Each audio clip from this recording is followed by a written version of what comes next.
Apps can do a lot of cool things. You could order dinner, gamble on your favorite team, and track your health. You could even get a mortgage. One click and you can be approved. I'm not sure by who or what country they're in. You deserve more from the mortgage industry. At AnyMac Home Mortgage, we believe in the need for live human interaction during a very complex process. The kind of service and guidance which an app simply can't provide. Our customers are more than credit scores and income documents. They're individuals and families who live in and strengthen our communities. Their story is our story, and that story begins in a home.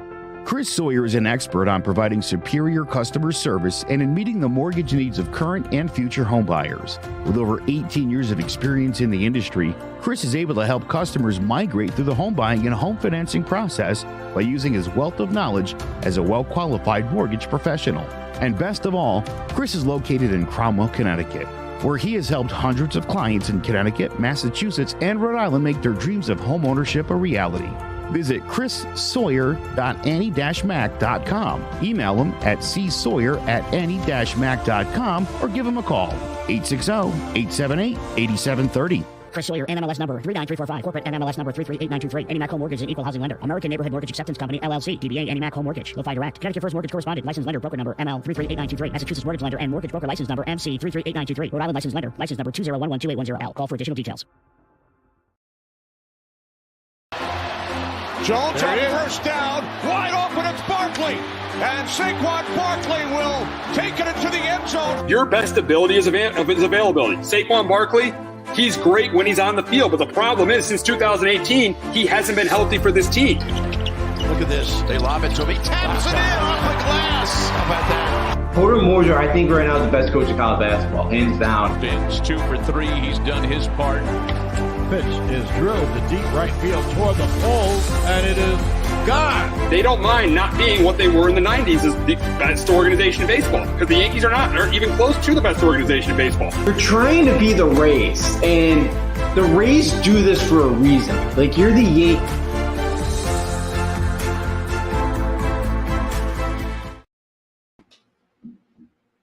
Sports Talk with R&J. I'm Steve Risser, along here with Justin and Alfrio. I'm back this week from my trip.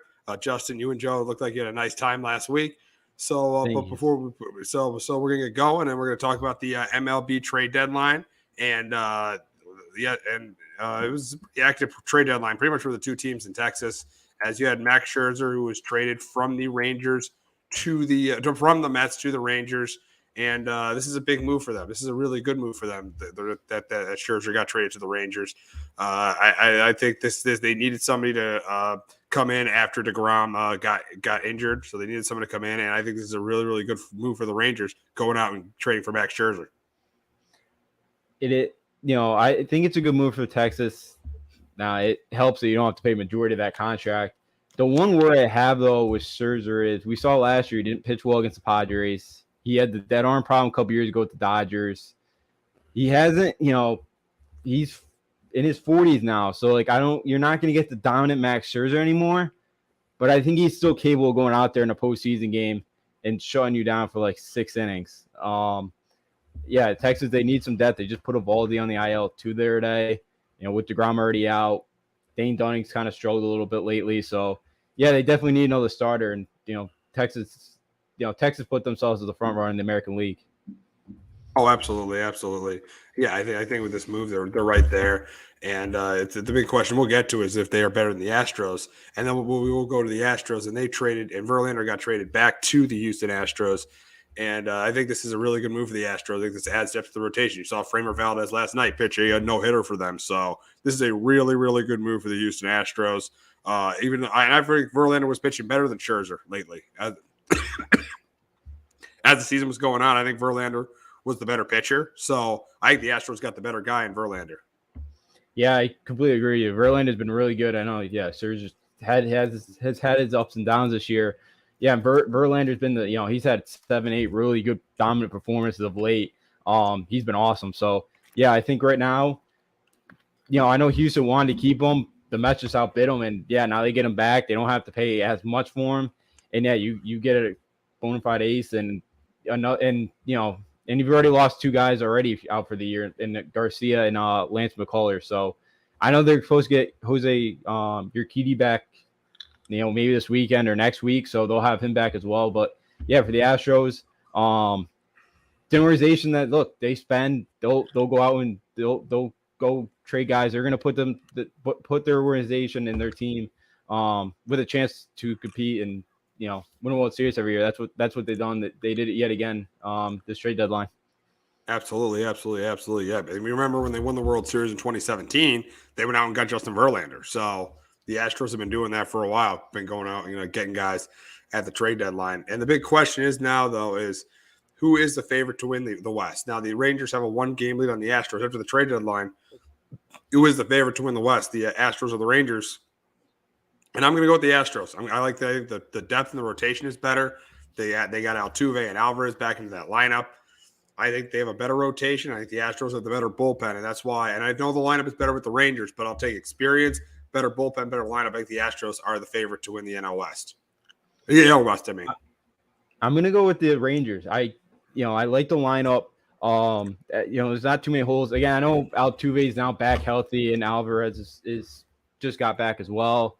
But there's still no Brantley in that lineup. I know Bregman and Kyle Tucker are starting to get going there. But I'll take Adolis Garcia. Jonah Heim's had a great year. Corey Seager, I know he's on the IL right now, but it sounds like he should be back pretty soon. So they'll get him back. And again, he's been playing at an MVP like level. Again, he's not gonna get Ohtani out, but he's been playing at that level this year. So I know they picked up Scherzer. I like that they got Jordan Montgomery too. I think the Rangers are right now a little bit better, and I like what they did with the bullpen. Bringing in Chapman's been pretty good for them. They got Will Smith. That's a pretty good 8-9 inning to lock it down.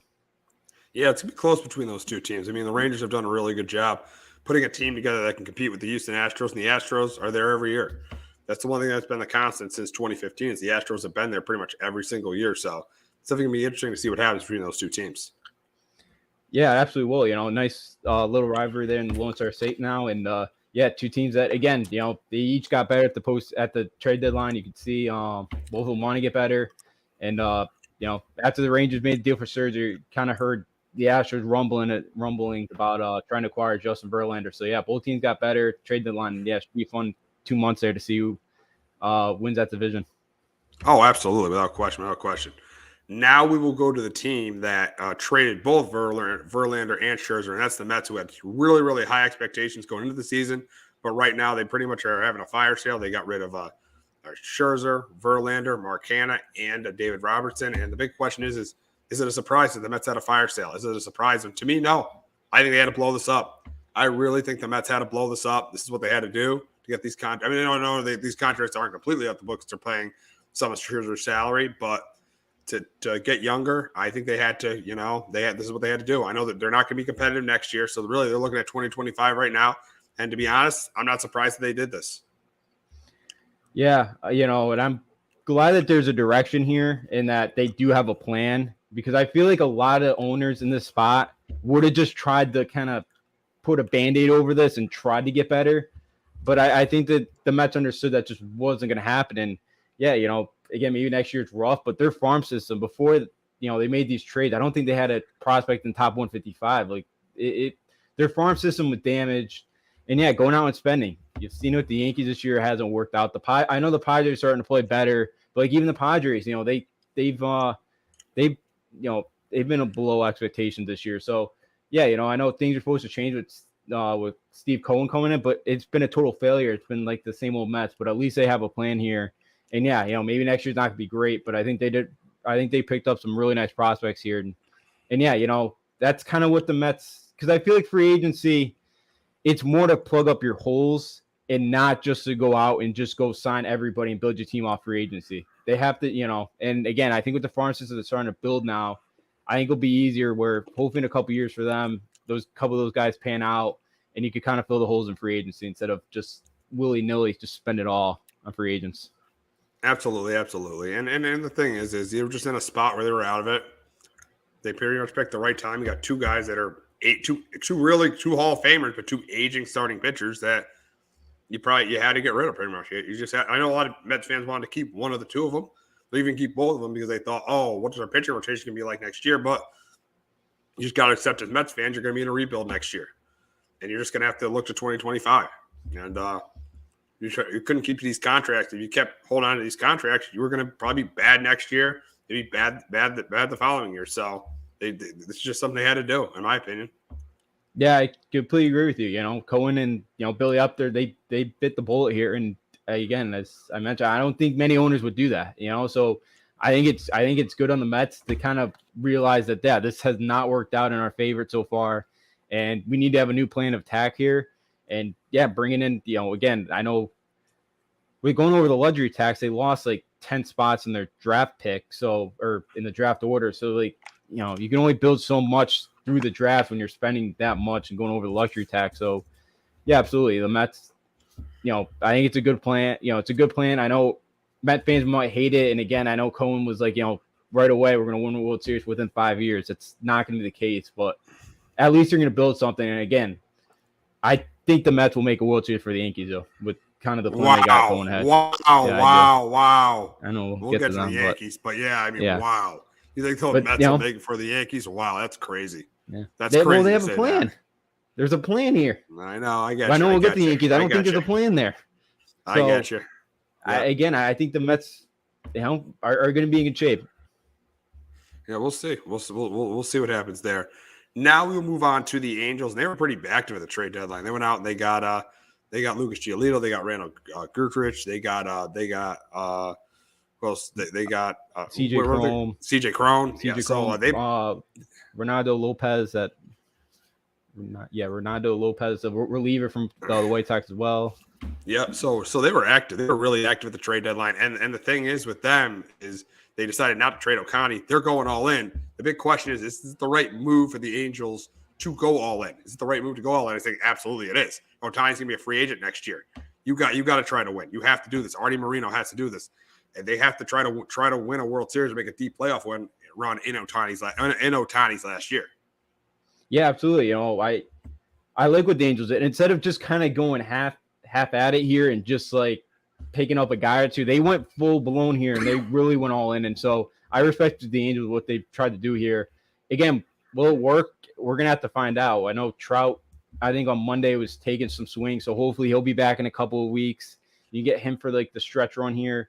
Hopefully, I know Giolito hasn't been great, but again, that's better than mostly what you have right now in that rotation. And again, the bullpen, they got Dominic Leone as well from the Mets. I know he hasn't been great either this year, but it's another kind of veteran guy that, you kind of rely on there. But look, I really like what the Angels did. CJ Cron coming back to LA. They got some pop in that lineup now. I know they lost Taylor Wade or Taylor Ward, and they'll get Brandon Drury back, I think, in the next week or so as well. So I like what the Angels are doing here, that they're going all in here, and they're really, they're pushing all their chips in here. I'm glad they're doing it like this.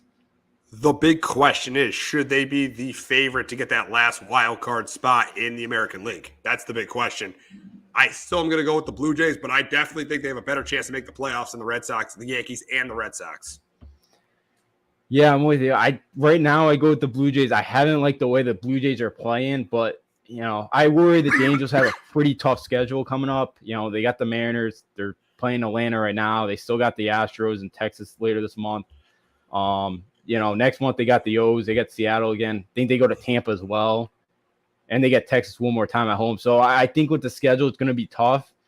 Yeah, I like their odds better than the Yankees and Red Sox right now. And the Mariners have one of the easier schedules as well these last 2 months as well. So the Mariners might be able to take advantage of that, sneak in there. Right now I'd probably put Toronto there, but them and Mariners would probably be my second choice. Good point with the Mariners. They're playing. Even though they didn't do that much at the trade deadline, they're definitely playing well too. So yeah, so the Angels. So it is nice to see the Angels, going for this. It's nice. Listen, honestly, with looking like the Yankees wouldn't make the playoffs, I'd really like to see the Angels make a deep run with Trout and Ohtani. Yeah, absolutely. I think it'd be great for baseball because, again, especially the year Ohtani's had, I think it gets people who maybe aren't, big baseball fans to tune into a big Game 5 and LDS or the ALCS. They could get there like a Game 6, Game 7. I think it'll bring a lot of attention to the sport, which again we both know I know the Rays have been a little bit better this year, but again, you still love that as a sport. Those two can get in because those are two of the best players in the sport and be great for that. Oh, absolutely. Absolutely. Yeah. That would definitely be nice if the Angels made a run. Now we are going to go to our winners and losers of the trade deadline. We'll start with our winners. And I got three winners. First, obviously the Texas Rangers going out and getting Montgomery and Max Scherzer. Second, the Houston Astros with getting obviously getting Verlander and getting Kendall Graveman. And then third, the Angels going out and getting Giolito, going out and getting, getting CJ Cron, getting a couple bats, getting Giolito, getting some more pitching, and not trading Ohtani. So all my three winners are in the AL West. The Angels, the Rangers, and the Astros. Yeah, I got two of the three. As I also had the Rangers. Yeah, Montgomery. Max Scherzer. Big pickups there. I like Austin Hedges too as a catch. Depth at the catching position. He's one of the better defensive ones out there as well. Yeah, and then my other two, then I also had Houston. Yeah, just going out and getting Verlander, getting an ace, getting another starter, which I think they needed. They've been kind of Hunter Brown and JP France haven't been bad, but again, you might obviously much rather have Justin Verlander at a big spot. Then my third one, I went with the Miami Marlins. I thought they upgraded the bats, good one, corner positions there with Jake Berger. I know he doesn't hit for average, but again, I think they got enough average hitters in there. And then I also like bringing in Josh Bell. I know he's had a down year, but you can provide some pop to the middle of that lineup. And then bringing in David Robertson as well. I like what the Marlins are doing. They usually don't go out and try to be competitive. Usually, especially with the way they put out the All-Star break, I fear maybe they'd start selling off pieces. But I'm glad to see the Mariners go out there and try to compete and try to get one of those wild card spots. Oh yeah, you mean the Marlins? Yeah, absolutely. Yeah, Marlins. Yeah. That's really the Marlins did a really good job at the deadline. Now going to our losers, and I think the losers are pretty obvious. I think that they're actually all in the AL East. My first one is the Baltimore Orioles. I don't think the Orioles did a great job improving the rotation. I know they got Jack Flaherty, but he's not had that good of a year this year. They didn't get Dylan Cease. I think that was the guy the Orioles wanted. They didn't get him, so they really didn't improve that rotation that much. So I that's my first loser, and then my other two are pretty obvious. The Yankees and the Red Sox. The Yankees did nothing to improve this team. Absolutely nothing to improve this team. Brian Cashman should be in a lot of trouble. He thinks this team he can win it with this team, which he's crazy. So the Yankees did nothing. And also another one of my losers is the Boston Red Sox. The Red Sox failed to, which like we've been saying for weeks, this team needed to make a move at the trade deadline, and they failed to do so. They needed to get a starting pitcher. The way this team is constructed right now, it is not good. It's not a playoff team. This is a team that's going to miss the playoffs, in my opinion, because it's not constructed as a playoff team or good offensively. They got a pretty good bullpen. Their rotation is not good enough to be. All right, they may sneak in the playoffs, but they are not good enough to be a championship team. Chaim Bloom failed to get a starting pitcher, and if they don't make the playoffs, he needs to be fired. Yeah, it's what we've been saying all year, and yeah, I was surprised they have more urgency. My three, number one for me was the Baltimore Orioles. I know Jack Flaherty, he hasn't been great. I know he had a really good start in the postseason a couple years ago, but again, I'm not a big fan of that being your number one going to do a postseason. Again, they could have had a package for Justin Verlander. I don't know if Verlander would have vetoed that trade, but again, I think they should have gone for Justin Verlander or Dylan Cease. Those two to be at the top of your rotation to go in October, I would have felt a lot better about Baltimore.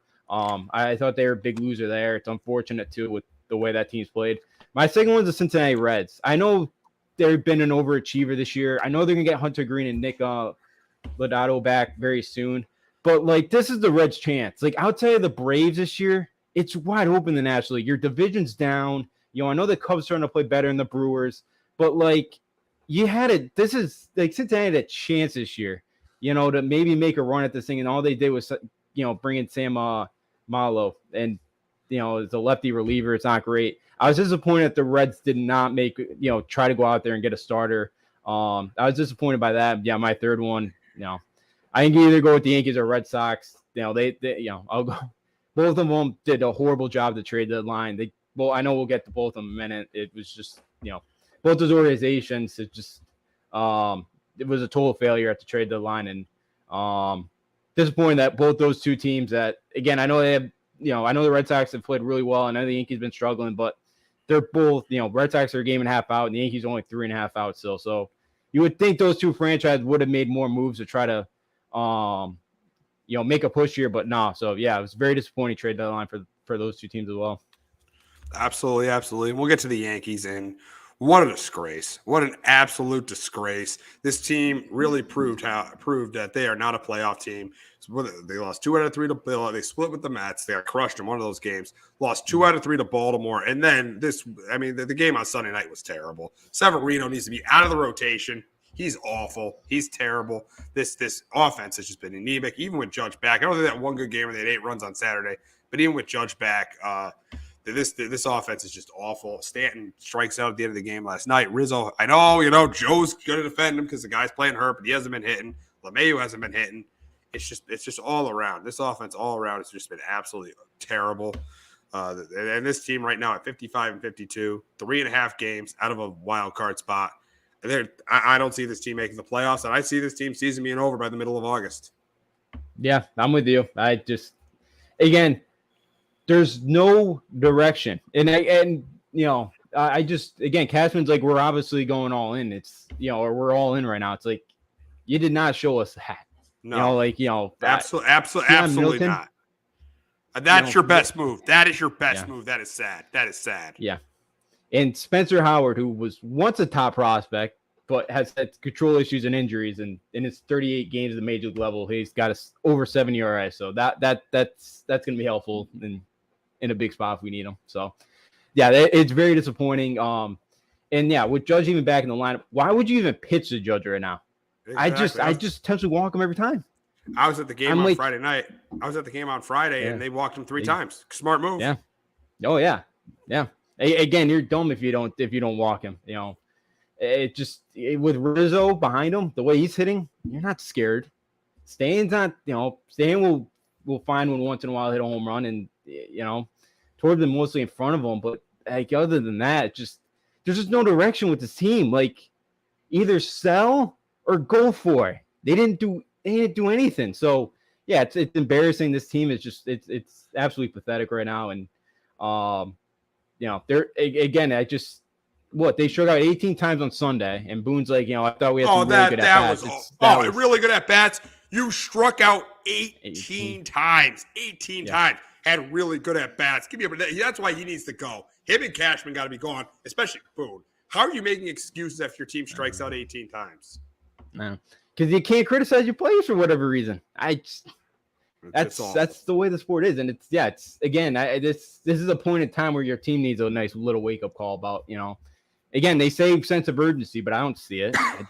I don't see this thing changing right now. It's just down with the Avs coming up this weekend. Man, the reason they got to be played. What were you gonna say? Yeah, I was gonna say, now you're gonna have to face Verlander again on Friday night. You're not gonna touch him. You got McClanahan going tonight, which he's putting himself back in that AL. I know you got Cole, but you got to win the game 1-0 or 2-1. They go down 1-0, 2-0, they're done. They ain't coming back. It's not. Yep. And the reason why I think this season is probably going to be over by the middle of August is look at their schedule. They got after this, they got the Astros for 4 at the stadium this week. Then they got a break playing the White Sox, but then they got to go to Miami, go down to Miami. Then they got to play Atlanta, and then they play the Red Sox. I know they might be able to beat the Red Sox, but there's a very good chance even after that Atlanta series, they're going to be 5.5, 6 games out of the wild card and being in the 6th or 7th wild card spot. It's pretty much over at that point. Yeah, no, it absolutely is. I'm I don't see them being Atlanta right now. That the way the Braves are playing, Miami's going to be with Miami's pitching staff. Sandy Alcantara's had 2 really good back-to-back starts. He's starting to get it going. You already lost 2 out of 3 to White Sox this year. You really can go up there and beat them? I have zero confidence in this team, and it's the same thing every night. And just the post game, the at bats. It's just again, in Monday, what the heck was going on Monday night? Okay, so I gave her mom at 5 o'clock. Yeah. We said, he gets scratched from the start. 20 minutes to get ready. Yeah. Takes 20 minutes. He gets scratched from the start, and then he comes out of the bullpen. I don't get that at all. Boone was like, well, he didn't start throwing them on at 5 o'clock and he felt good, but it's like, Mike. I'm like, pitchers warm up for 20 minutes. He could have gone out there at 6:40 and been fine. Who honestly thought firing Girardi and hiring this guy was a good idea?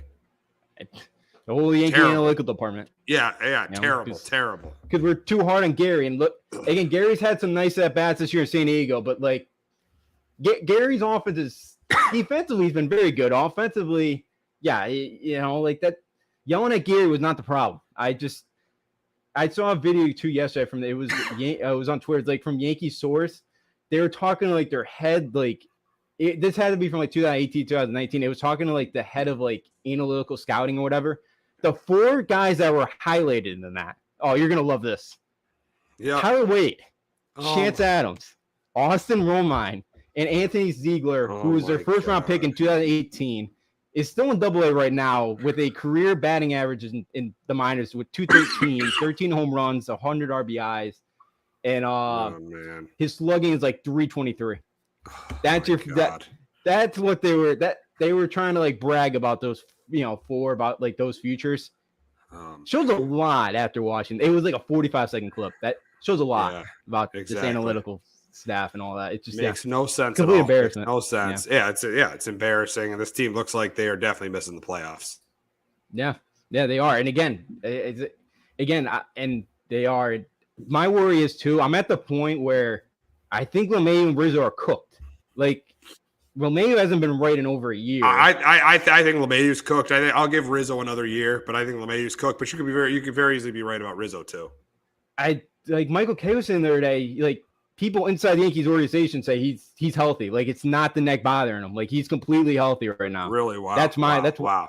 And so Joe's excuse is wrong.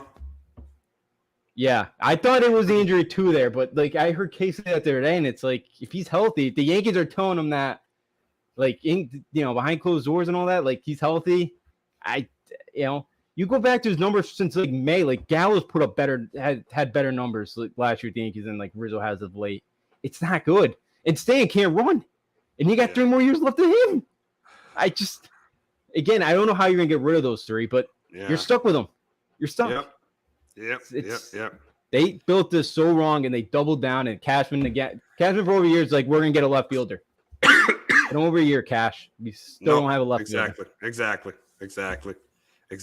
Absolutely pathetic. And this team is just going nowhere. At this point, this team is going nowhere. But we're gonna move on to the Red Sox. Now, the Red Sox are in better shape, but also with them. Another major disappointment at the trade deadline. They did not improve this team. Chaim Bloom did not improve this team. They're saying, and some people are saying like, oh, Corey Kluber and Chris Sale are going to be reinforcements. Chris Sale can't stay healthy, and Corey Kluber is terrible. So this team did not improve. And yes, they have a better chance to make the playoffs than the Yankees. Absolutely, they're only a game and a half behind the Blue Jays, and they've beaten the Blue Jays I think every single time they played them this year. So they definitely have a better chance to make the playoffs, but Chaim Bloom blew a humongous opportunity not going out and getting a Scherzer, getting a Verlander, getting a Jordan Montgomery, getting a Lucas Giolito. He blew a huge chance for this team to be a championship contender by not getting a starting pitcher. Yeah, absolutely. Devers even said on Sunday, like, everybody knows we need a pitcher at the deadline. Like, Devers went out and said it too. And again, it's completely obvious, it's stating the obvious what they need a pitcher. And yeah, I'm surprised that. And I know some of the GMs were like, yeah, well, the prices was too high. Again, I go back to Savali trade to Tampa Bay, from Cleveland, Tampa Bay. Tampa gave up a first baseman who I know Cleveland might call him up in September. I know we've seen Bobby Dahl back, and he struggled at times being at the major league level, but he's got 25 home runs this year in AAA. He's batting like 300. Why don't you try to package him, maybe somebody else for like an Aaron Savali? Here's the thing with the Red Sox. I'm tired of hearing about the price is too high. The price is too high. You've been hearing that for 4 years from them ever since Chaim Bloom's taken over. The price is too high. The price is too high. Stop it. Go out and make your team a championship contender. Because what you did these last couple of days, doing nothing, you're making this team a team that might sneak into the playoffs. They will not make it to the division series if they sneak into the playoffs. No, I'm with you. They won't. They don't have the pitching, and yes, they'll. Believes starting, I think he was in Worcester last week, or or no, he's making his first rehab start today. I think today actually. He's going tonight, so maybe a week, maybe 10 days. But like, yeah, like his last 2 starts before he got injured, he threw 111 pitches, 98. Like they pushed him to the limit. I can't, like, I don't know how many pitches you're gonna get out of him. Like you probably can't go more like 70, 75. And Kluber's been struggling. Maybe they get Story back this weekend, but Cora said it's not a guarantee. He didn't set any setbacks, but they said they're just gonna give him as much time as with the rehab appearances. But like, yeah, like again, the starting, like you're having to piece together these bullpen games, and they just don't work. It's tough to rely on that on bullpen days. I know their offense could keep them in games and win them some and outslug the other opponents, but yeah, like again, why don't you try to bring back an Erod or again, I know I discussed Jack Flaherty. He's not great, but like it's a body. It's a starting pitcher that could give you 4 or 5 innings. Yeah, so, I know, exactly. Yeah, I'm disappointed that, like it should be disappointing Red Sox fans that they didn't go out and go get anybody because, look, take advantage of when the Yankees are down right now and everybody had you guys, picked last place before the year and, that they're going to be like a 70, 75 win team, take advantage of trying to get back to the playoffs, go out and get somebody. There was options out there and it's, I think you're a Red Sox fan, you got to be disappointed. I'm surprised there wasn't more urgency. And I know him as like the baseball ops guy isn't worried about his job being on the line. Like, I know they don't think about that, but like, there's got to be a little sense of like, if we don't make the playoffs, it's, going to be another down year. You're in Boston. Like, you would think you would try to push to get to the playoffs, but I don't know. Absolutely. And then the thing is, it'd be another down year. And the thing is they could have done something. If they don't make the playoffs, the thing's going to be is they could have done something to make this team better, and they did it. And that's been the really, really big problem with this team for the last 4 years. They've done nothing at the trade. All they really have done to make a team better in the middle of the season is getting Kyle Schwarber 2 years ago. That's it. Yeah. Yeah, and that was the guy they didn't even want to resign afterwards. And at that time, you really needed a first baseman. I know Casas has really fixed that problem, and he's been unbelievable of late, but you could have used Schwarber as a first baseman last year. So, yeah, Schwarber was great and really helped out that lineup. But, yeah, that was the only really big move that he's made at the deadline. So, yeah, again, like I know they're thinking about maybe trading Verdugo. I bet there was teams interested that you could have got a starter for an Alex Verdugo. I know he's been in a cold streak of late, but like first half of the year, he was the guy that was playing at like an all-star level caliber. So I was very surprised Boston just did not Heim decided to kind of stay put and hopefully ride this thing out because the month of July, I think they had one of the best records of all of baseball. Like they were playing really, really well. They were playing really well. They'd beaten the Braves I know they had struggled lately on their road trip, but they had beaten the Braves in a series. So you're thinking, okay, if this team could maybe get a starter or make a move at the trade deadline, they could be a contender. But they did nothing. This is not a roster this is not a team that could do nothing at the trade deadline and win a championship. So if they don't make it, they don't make the playoffs, this is completely on Chaim Bloom, and he should not be the general manager anymore. Yeah, I completely agree. I think, it'll be interesting to see what that ownership says if they think the same. But again, I bet there will be a lot of pressure on Red Sox fans. They get him out of town because, another year. Again, they're probably not going to finish in last now, but another kind of fourth place finish. I know you got a nice young core now, but hey, maybe it's time. I think, next year's, even this year, they can make the playoffs, but like next year, this young core, they could take the next step. And maybe Chaim Bloom does not seem like to be that guy that is kind of ready to make that big move here to help the team get to that next, get back to that next step that Boston should be at, being a contender in the American League. Exactly. So we'll see what happens with the Red Sox going forward in the second half of the season. But Jonathan Taylor, he wants out in Indianapolis. But before we talk about that, we're going to hear from our friends at JPEG Financial and Shamrock Home Inspections. Do you have a 401k and some savings for future retirement, but don't even know if it's enough to live off of? How much is enough? How often are you thinking about it? The team at JPEX Financial Group can help set your mind at ease.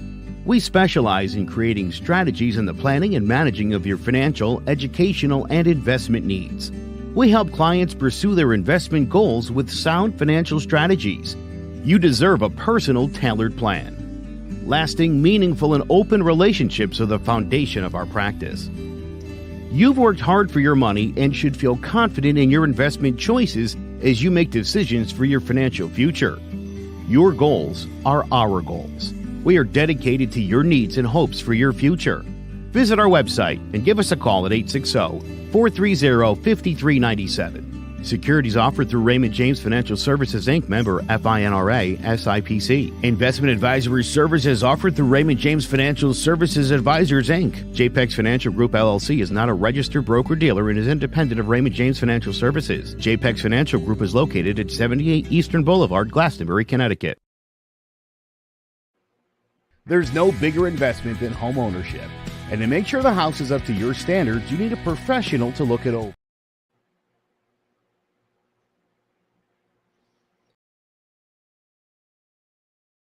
There's no bigger investment than home ownership.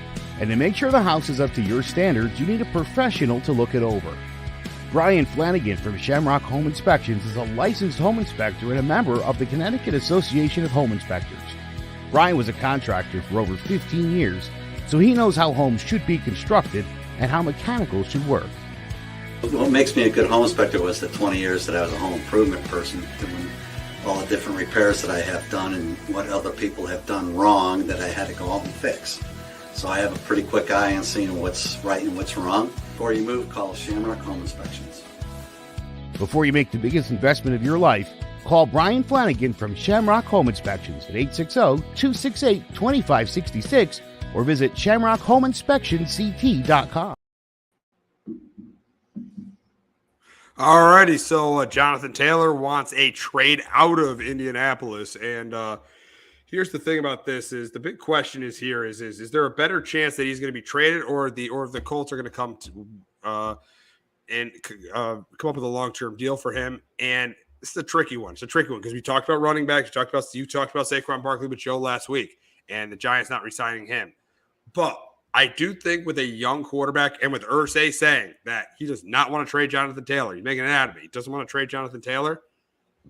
I do think they're going to come to an agreement. I really, really do think they're going to come to an agreement with Taylor because they have a young quarterback like Anthony Richardson.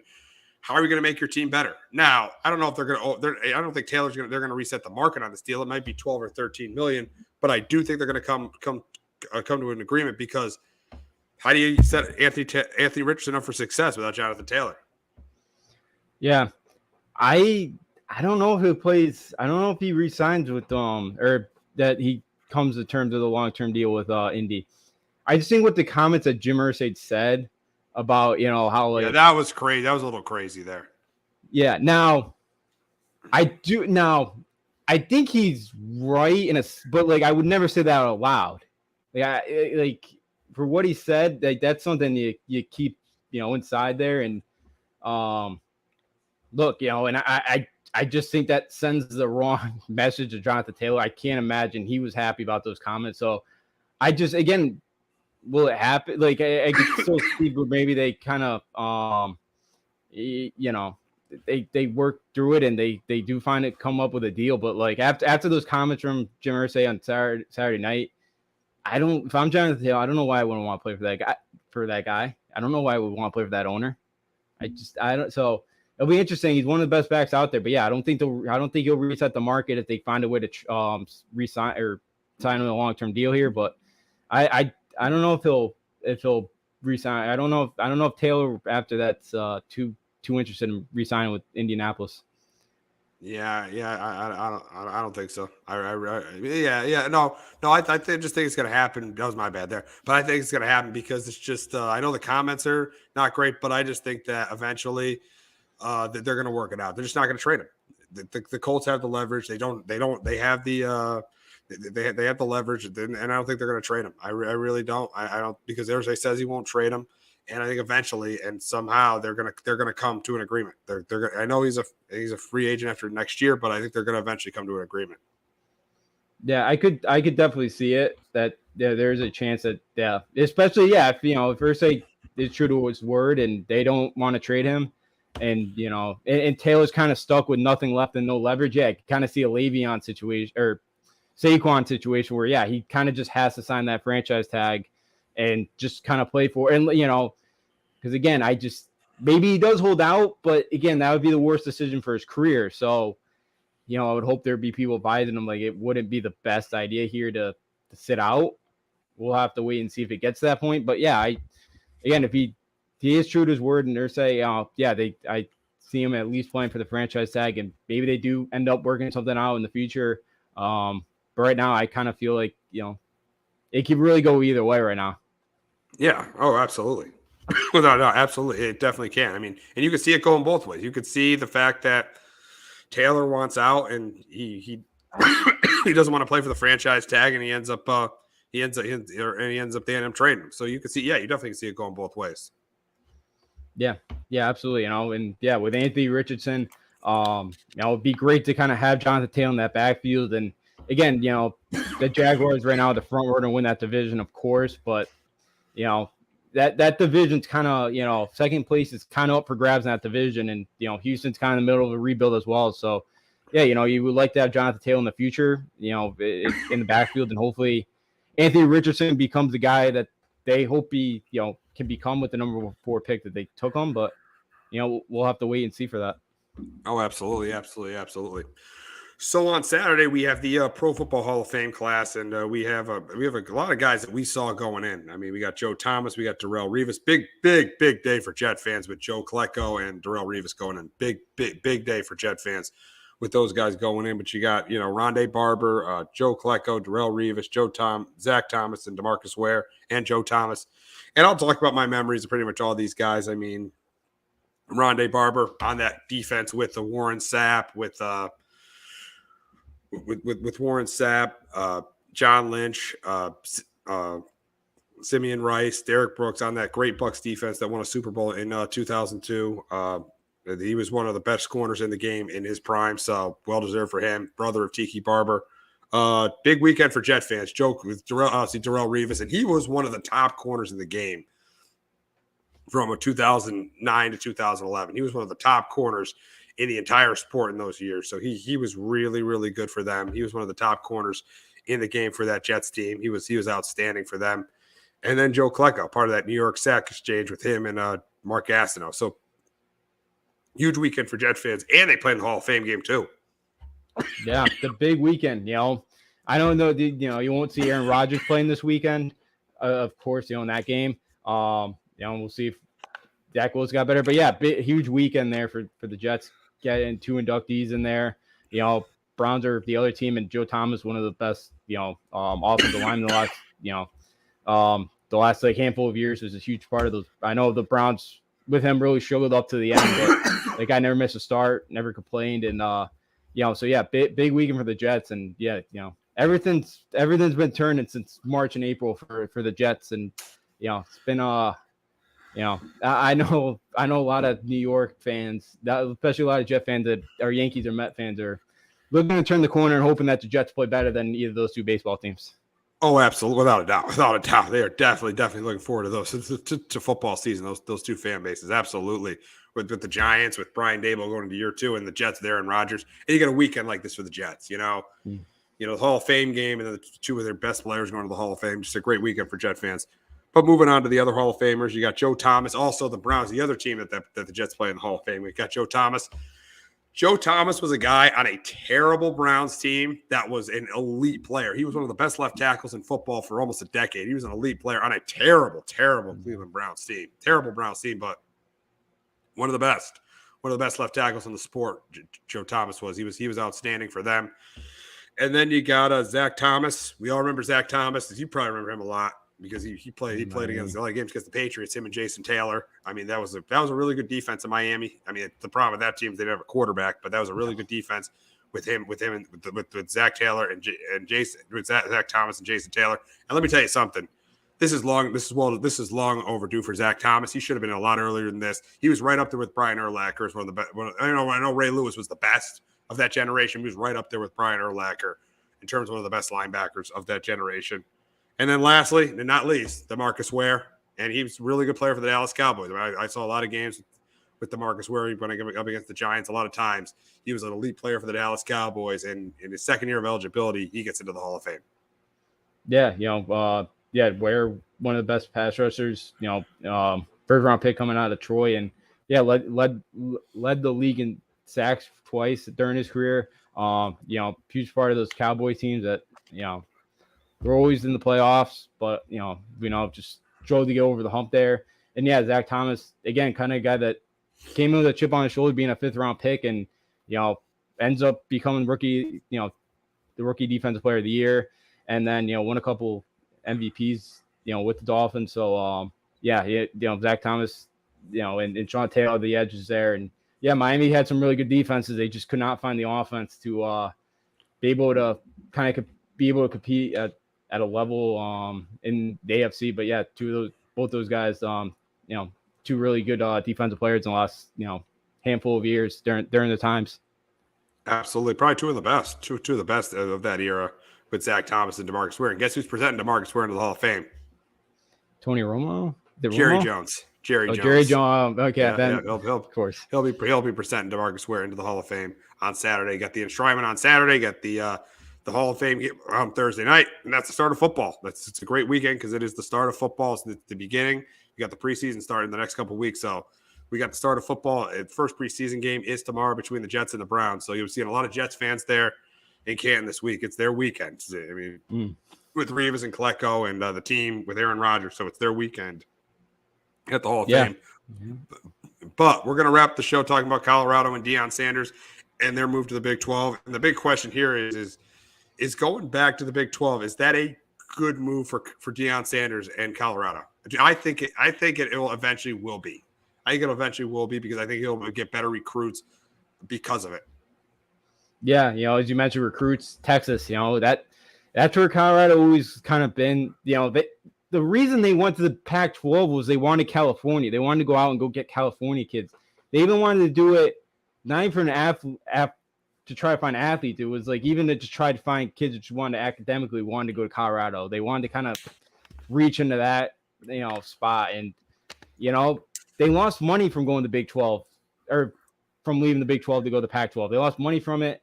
The Pac-12 right now it sounds like they're going to get a deal with Apple TV. And again, the Pac-12 might fall apart very soon because, but I think for Colorado, I think this fits. It's not the old Big 12, it stinks. There's going to be no Colorado, Nebraska, no Colorado, Missouri. Those are two of their bigger rivals there. So it's not the same old Big 12 that they're used to, but it is going back to a spot where they are a little bit familiar with. For Deion and that squad, he's lived, since after his football life, he's been living in Texas. So, he's got some relationships down there. And again, I bet he did have a little bit of a say in this, but for Colorado, it makes sense. It's the Pac-12 right now. It's just total disarray. And again, any day now, I think Arizona State will also be leaving the Pac-12 to go to the Big 12. And that's going to be a package deal. So for Colorado, it's smart. There's no TV contract coming. Well, at the moment for the Pac-12, they'll get, I think, $31 million about a year. So that's going to be more. That's probably going to be $10 million more than you're going to get from the Pac-12.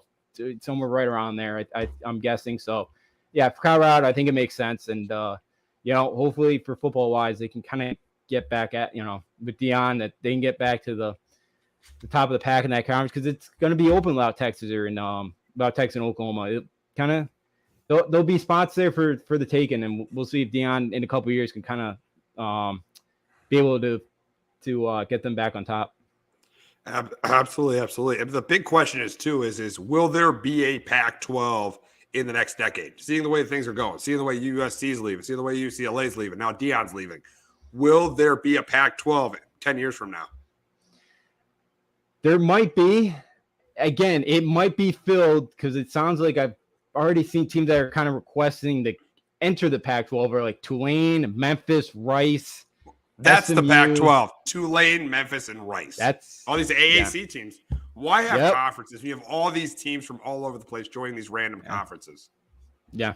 I know it makes no sense. That's what I hate about conference realignment. I totally hate it. And it should be the realignment always should be for like football only. Like I can't stand it. But look, if there is a Pac-12, it's going to be filled, again, maybe Boise's in there, Fresno, San Diego State, but again, it's probably not going to be considered a big-time conference anymore. I know people already joke that's not. Football-wise this year, the top 5 teams in that conference, they're going to be very competitive. That's going to be a fun league this year with all those quarterbacks that they got coming back. But, after that, obviously with USC, UCLA, and now Colorado leaving, it's going to take a hit big time. And, again, like you look at Oregon State and Washington State, those two, they don't have big fan bases. Washington State's going to have their first Power 5 non-conference home game in 25 years. Like, that's just, like those two teams fit more in the Mountain West, I feel like, than the Pac-12. And, like it'll be interesting what Oregon and Washington do, like those two kind of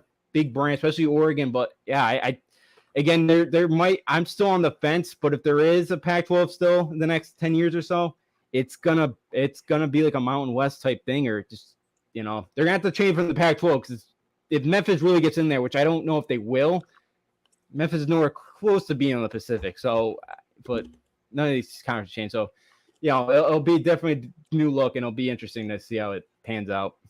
Yeah, it's definitely a mess for the Pac-12. Yeah, I mean, if there is, you're right. It's gonna be like the Mountain West. It's just it's not going to be good. It's not going to be good at all. It's just with all this realignment. It's been great. It's been crazy, but teams are going where the TV money is, and that's what's happening. That's just the reality of college sports.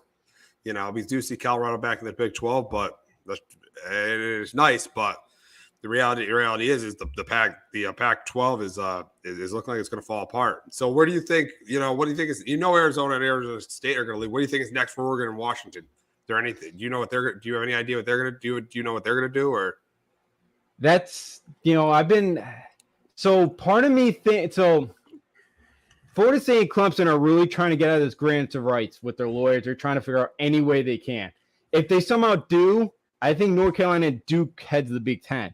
If they can't, the ACC can't break up, then I think maybe the Big Ten tries to get Oregon, Washington. Like, if there's a point where USC and UCLA go, look, we want a couple other West Coast teams, and I think those two are up.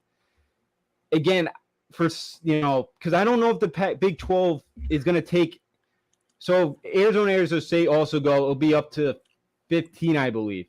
I think Utah would be 16. I don't know if they'll go any higher than 16, but if they want to go to 18, I would say the next two targets are probably Oregon and Washington. But I don't know if that's likely. Like, Oregon and Washington are in limbo, and the thing for Oregon is Phil Knight's 85. He throws a lot of money in that program. I don't know. I don't even, I don't know if his kids would financially put as much money, donate as much money as Phil Knight does to the Oregon athletics. And that could be a little bit of worry in the future because he is 85, So for Oregon and Washington, they're in limbo right now. And I don't really know. Like, it's limbo. I could see maybe Big 10, but I think that's a long shot. Maybe Big 12, but I don't know if they're going to want to go to 18. I don't know. Yeah. We'll see what happens there. We'll see what happens there. But yeah, all this conference realignment, it just continues in college sports. I know you don't like it, but it just continues in college sports. But that's going to wrap it up for Sports Talk with R&J this week. For Justin and Alfrio, I'm Steve Risser. We'll be back next week talking about the Yankees and Red Sox and any NFL news that comes our way. Have a great weekend, everyone. Jones on first down, wide open, it's Barkley. And Saquon Barkley will take it into the end zone. Your best ability is availability. Saquon Barkley, he's great when he's on the field, but the problem is since 2018, he hasn't been healthy for this team. Look at this. They lob it to him. He taps it in off the glass. How about that? Porter Moser, I think right now is the best coach in college basketball, hands down. It's 2 for 3. He's done his part. Pitch is drilled to deep right field toward the pole, and it is gone. They don't mind not being what they were in the 90s as the best organization in baseball, because the Yankees aren't even close to the best organization in baseball. They're trying to be the Rays, and the Rays do this for a reason. Like, you're the Yankees.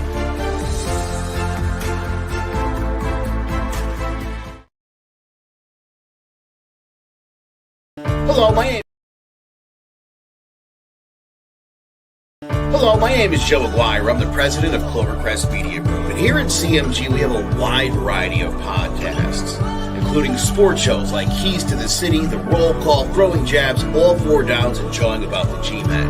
And great true crime shows like Sticky Meek, Crimes and Consequences, Ivy League Murders, and Bird, the unsolved murder of David Eichmann. You can find all these podcasts and so much more by visiting clovercrestmedia.com.